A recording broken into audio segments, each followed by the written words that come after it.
Kat negara mereka sendiri pun mereka bekerja.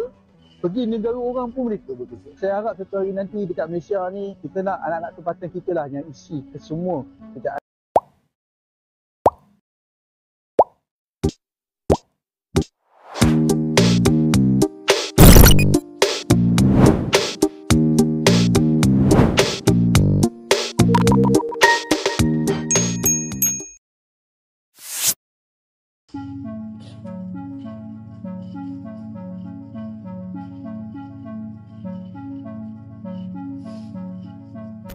tukang sapu dekat Indonesia, orang Indonesia. Pengawal keselamatan pun orang Indonesia. Buat bangunan pun orang Indonesia.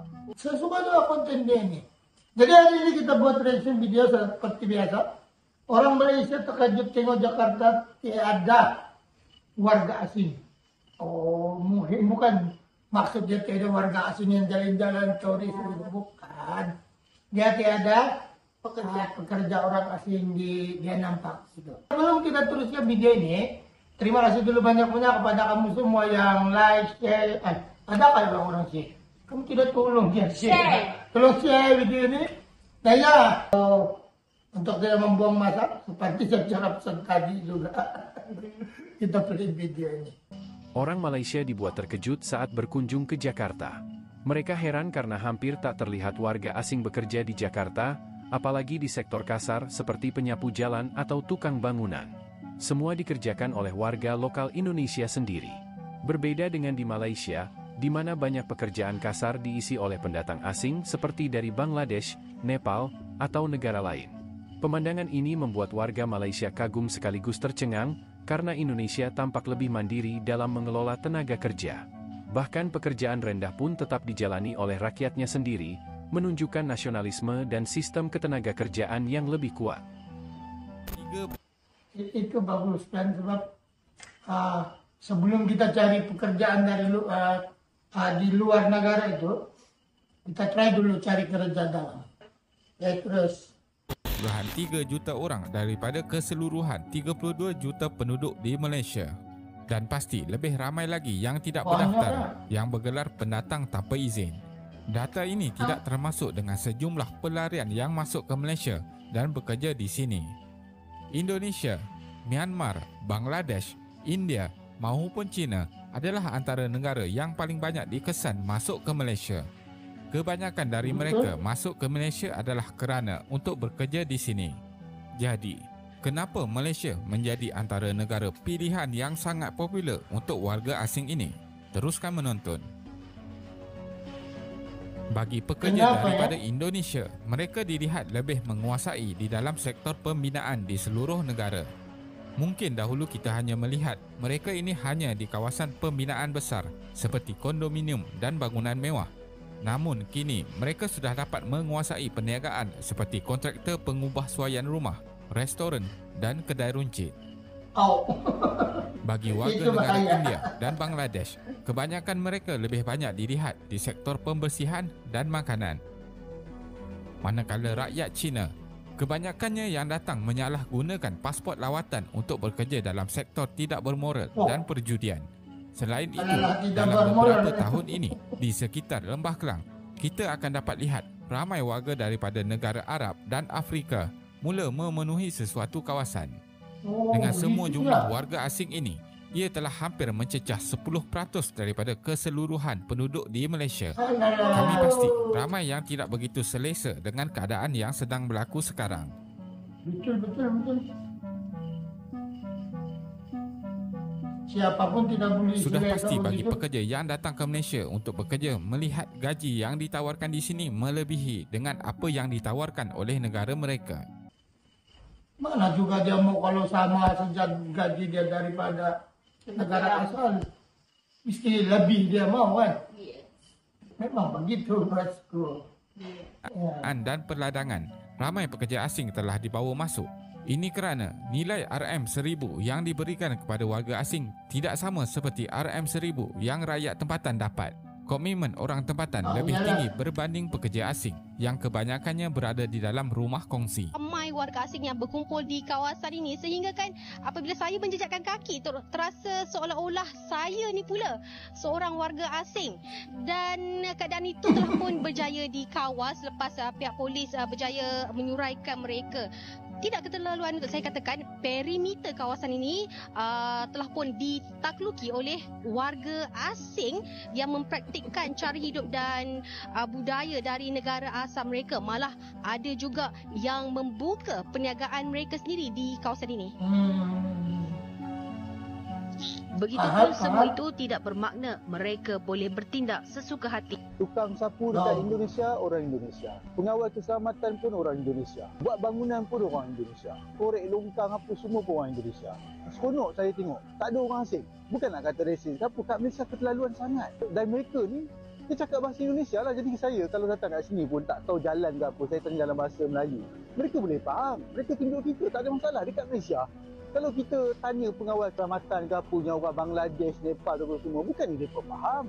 Lepas tu bahasa Inggeris pun mereka tak tahu. Kadang-kadang kita rasa kita yang macam orang asing tau dekat negara mereka. Tapi dekat dia rasa lebih... Okey. Saya tahu sudah poinnya. Di Indonesia dia bilang, yang pekerja macam parking, ataupun security, mana-mana saja, tukang sapu.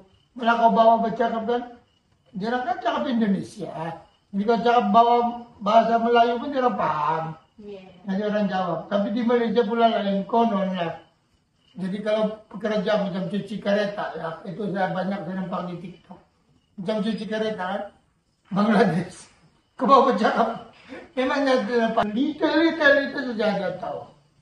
Jadi cakap English pun tak boleh, cakap Melayu pun tidak boleh, macam mana lah. Jadi orang Malaysia terasa orang Malaysia sendiri itu jadi orang asing di tempat sendiri. Betul tu. Nah, begitulah perasaan mungkin bro ini ya. Okay? Jadi dia nampak Indonesia, wah luar biasa. Indonesia begini. Indonesia macam senang lagi kita hidup. Macam orang Indonesia terasa betul-betul dia di Indonesia begitu. Macam seolah-olah kita berada dalam negara kita sendiri tau. Yang buat kerja ni semua ada orang tua, orang muda. Semua buat kerja yang sama. Tak ada dia terasa Indonesia lagi macam Malaysia. Dekat negara mereka sendiri pun mereka bekerja. Pergi negara orang pun mereka bekerja. Saya harap satu hari nanti dekat Malaysia ni, kita nak anak-anak tempatan kita lah yang isi ke semua kerjaan. Aduh, Pak, kasihan Pak. Tengok sampai dia jawab, saya harap satu hari nanti begitu Pak. Macam dia wish satu hari nanti Malaysia pun jadi begini. Ada perubahan. Enggak kamu kesian begitu pasti. Kesian kan? Makin panas, makin ramai. Kita kena kepung lah, peduli lah kan. Kepung lah, apa dah lah. Kenapa orang Malaysia mau kena kepung? Dah lama tak pecah kepala kan. Oi, sampai pecah kepala apa ni? Hari ni Sita, esok buka balik. Pasar borong selayang dah jadi milik siapa? Jom kita tengok. Dah roboh. Dah roboh bangun balik. Yang mana ni? Ingat. Buka balik. Baik. Ni hadis baik ni tengok. Buka hari ni, buka lagi. Baik. Sampai jual sayur pun tak orang apakah? Orang asing. Pintu tu kena pecah. Ada lot mah. Terbaik. Di Jakarta, bila saya berada di Jakarta, saya tahu itu adalah ibu negara Indonesia. Dan bila saya berada di Kuala Lumpur sekarang ini, saya dah tidak tahu identiti Malaysia. Saya sudah tidak tahu saya berada di Kuala Lumpur.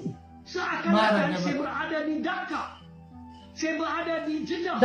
Apabila saya berada di Bukit Bintang, saya berada seakan-akan saya berada di Jeddah. Di Jalan Biru, seolah-olah saya berada di Dhaka. Alasan rakyat Malaysia tidak suka warga asing. Sejak kita bagi mereka ruang dan peluang, mereka bukan tidak suka menguasai sektor ekonomi, malah mereka juga telah berjaya menakluk, menawan, menjajah banyak lokasi dalam negara. Dan ini menyebabkan orang kita seperti menumpang di tanah air sendiri. Mereka ada tanah, mereka ada rumah. Bukan. Begini begitu. Kalau orang tempatan tuh banyak-banyak macam seperti itu. Pasar kan. Cobalah di sini, macam di Sabah sini. Banyak orang Sabah yang berkebun sendiri.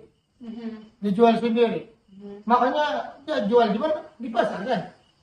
Apabila tempatan itu banyak yang menjaga. Orang asing itu, seperti yang kamu jawab, dia teruang. Mustahil duluan orang asing duduk daripada kita.